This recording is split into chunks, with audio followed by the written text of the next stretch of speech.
Lemo lemo rai, lao lemo rai, sura loron, sura kalan, ohinsa susar nebelemo.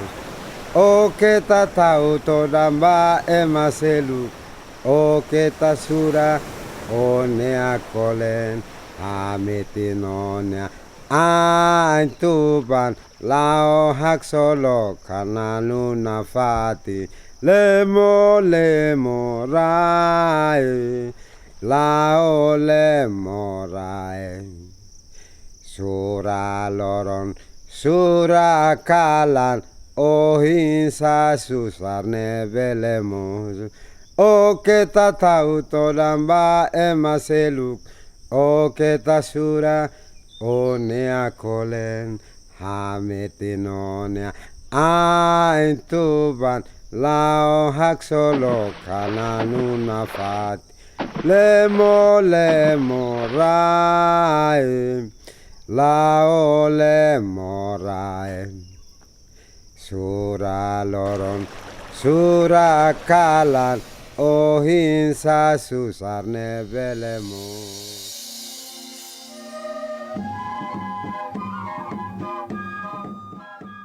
Masihkah hari menyimpan cerita saat matahari kembali menyapa pagi di timur Indonesia? Dari ujung barat hingga ujung timur menyimpan pesona dengan eksotisme alam yang tiada dua. Keindahan Indonesia tidak terbantahkan. Begitupun dengan NTT, menawan mata bagai surga dunia. Sebaris pesan tersirat dari alam, bahwa barisan drama melankolis tentang NTT tidak akan pernah mati.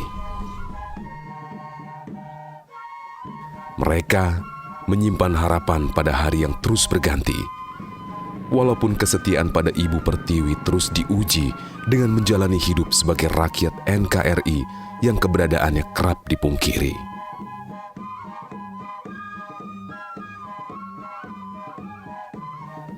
Dari hati, mereka menagih janji saat ikrar setia pada NKRI diucapkan tanpa basa-basi. Selain terus memupuk harapan, berharap ke depan ada jalan yang mengarah pada kesejahteraan. Semua dilakukan demi perbaikan masa depan yang kelak akan diwariskan pada generasi hari ini, besok, dan ratusan tahun lagi. Mereka berupaya dalam segala keterbatasan dan kembali ke alam adalah pilihan agar hidup dapat terus berjalan.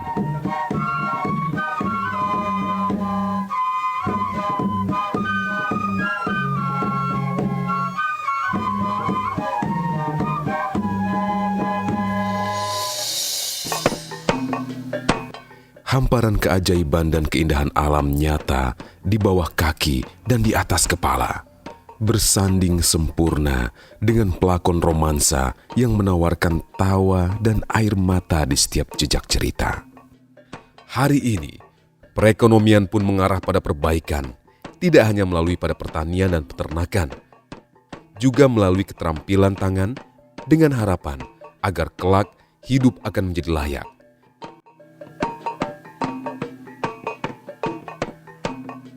Wajah bahagia hari ini adalah berkat kerja keras tiada henti untuk mengolah lahan pertanian. Akan tetapi, mereka beraksi.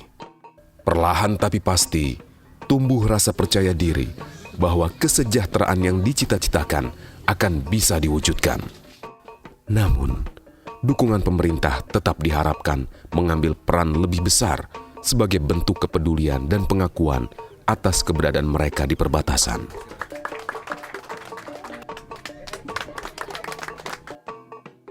Sebelum eksodus antara Timor Leste berpisah dengan NKRI, sejak tahun 75, sejak pergolakan pertama itu sebenarnya masyarakat itu sudah membaur dari dulu.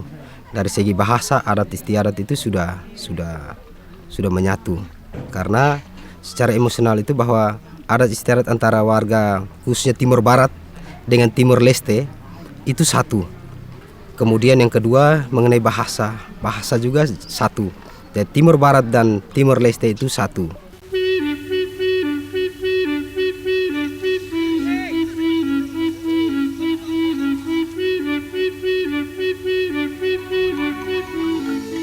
Kami dulu mantan TNI Angkatan Darat. Dari tahun, kalau saya Pak Elidio dari tahun 78 sampai pensiun pada tahun 2004. Kalau rekan-rekan saya di belakang, ada yang PNS TNI, ada yang TNI, ada yang pensiun sama-sama dengan saya, ada yang baru pensiun kurang lebih 5 tahun, ada yang kurang lebih 3 tahun. Saya sudah 10 tahun. Tanggal 7 Desember tahun 1975, Timur Timur direbut oleh TNI Indonesia. Kami pada waktu itu kami milih satu opsi saja, yaitu berintegrasi dari Indonesia. Kenapa saya memilih begitu?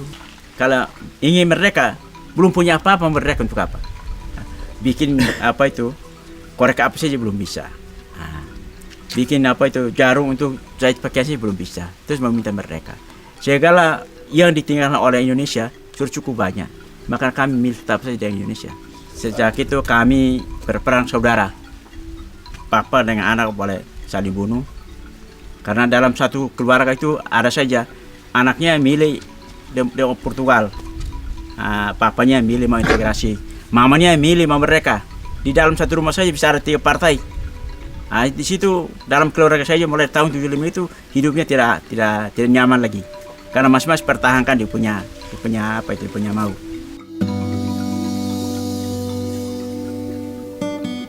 Timor Leste lepasnya pada tahun 99 diberikan oleh Pak Presiden kita Pak Habibie. Di sana diberikan dua opsi, ingin merdeka atau ingin berintegrasi dengan Indonesia. Jelas kalau kami ingin berintegrasi Indonesia, karena kami sudah tahu hidup ini seperti apa. Tapi kami karena sudah merasakan hidup kami itu lebih baik daripada hidup dengan orang Portugal, maka kami memilih eksodus dari sana. Setelah sampai sini pada tahun 2001 ada istilah itu repatriasi. Waktu itu memang banyak, kurang lebih 5% dari kami kembali lagi ke Timur Timur. Yang kami tinggal sini masih 95%. Yang paling banyak di Melaka, di Belu, yang lain di Flores, di Kupang, di Soe, di Keva, dari anggota ini ada semua.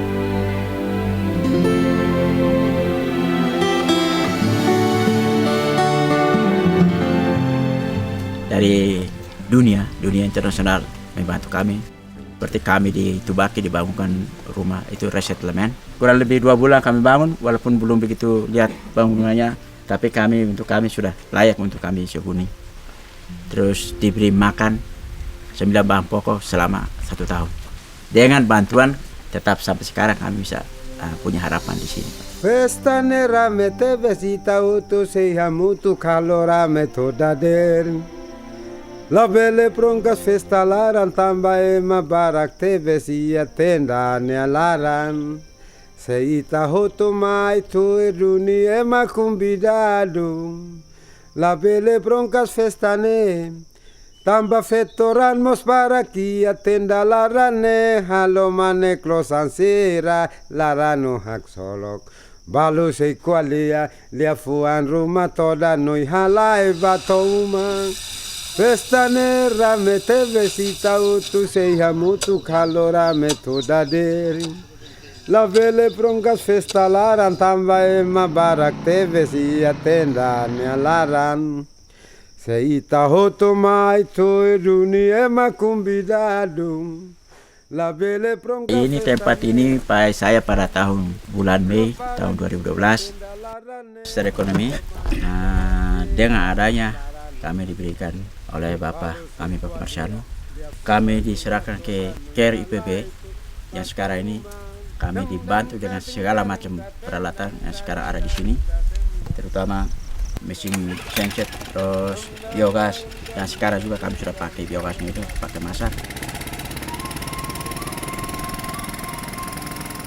dan pakai lampu Petronas, itu sudah kami nikmati.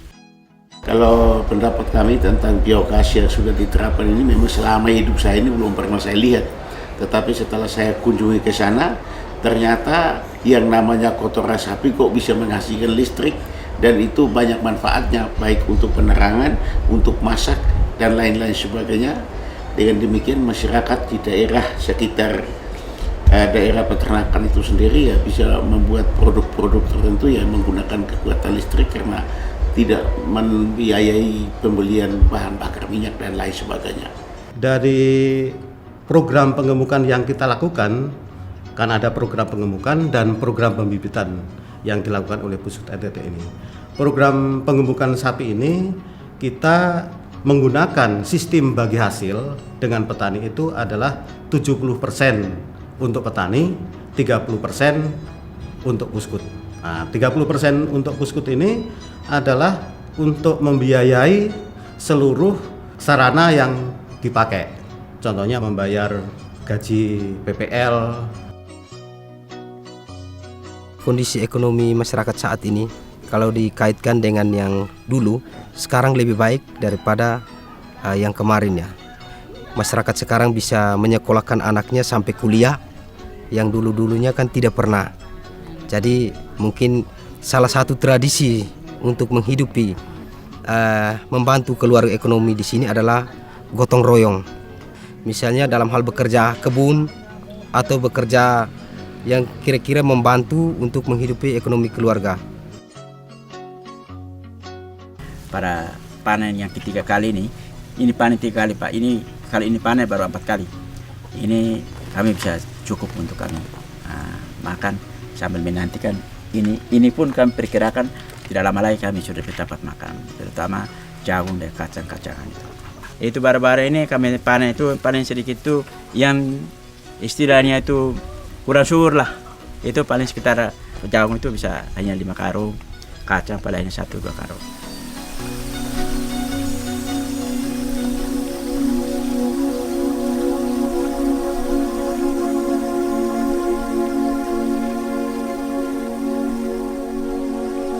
Untuk jangka waktu panjangnya itu, saya kemarin kami sudah dapatkan satu pelajaran dari Bogor untuk kami menanam jati. Tapi setelah kami pelajari, kelihatannya jati kalau kami tanam dalam sini tidak tahan. Jati itu jati inti, itu akarnya tidak ada, akarnya turun ke bawah. Ini kan kalau tanam di sini, kalau air terendam 3-4 hari dia mati. Tapi kami tidak patah semangat dari itu. Kami cari alternatif yang lain. Kami tanam di pinggir yang ada ketinggian. Itu mulai dari sini sampai di sana, kembali lagi sampai di sini. Di depan sini juga kami tanam. Nah, itu memang masa waktunya memang 8 tahun. Tapi itu harapan yang tidak duga-duga. Kita biarkan saja, kita tanam ini, makan terus saja. Tiba-tiba 8 tahun, kami dari sana ke sini sudah 15 tahun. Tidak terasa sudah 15 tahun di sini, Pak. Akhir ini harilah kami mulai gali. Ini kolam untuk lele. Ini diperkirakan sesuai dengan pelajaran kami dapat, hanya 36 hari kami bisa panen ikan dari sini. Kita digandeng sama IPB untuk pelatihan di Bogor. Nanti benihnya didatangkan dari Bogor. Sejak adanya program ini kita tidak nongkrong di jalan lagi, Pak. Kalau dulu kan kita sering nongkrong jalan, ada kelas sedikit, sering-sering berkelahi dengan kawan-kawan. Sekarang dengan adanya kerja begini, kita bisa lebih baik lagi lah. Tidak seperti hari-hari kemarin.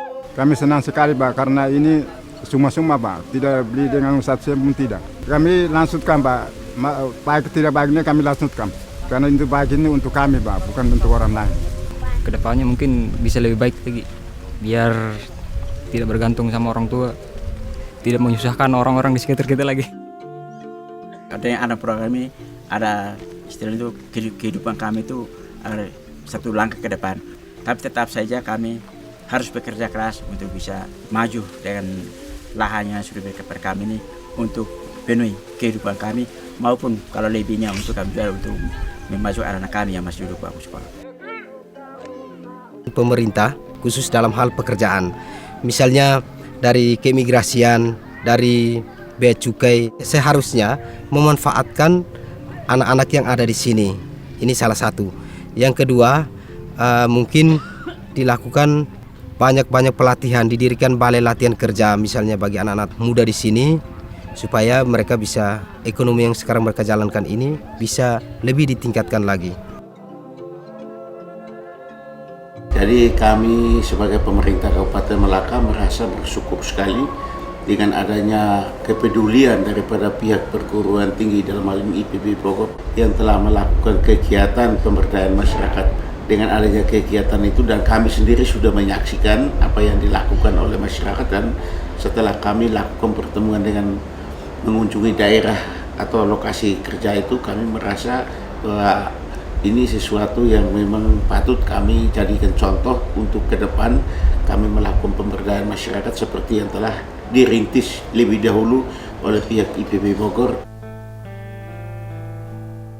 Di sini, mereka menanamkan harapan agar pemerintah menurunkan bantuan, bertindak cepat dan tepat sasaran demi kesejahteraan hidup yang diangan-angankan 15 tahun silam.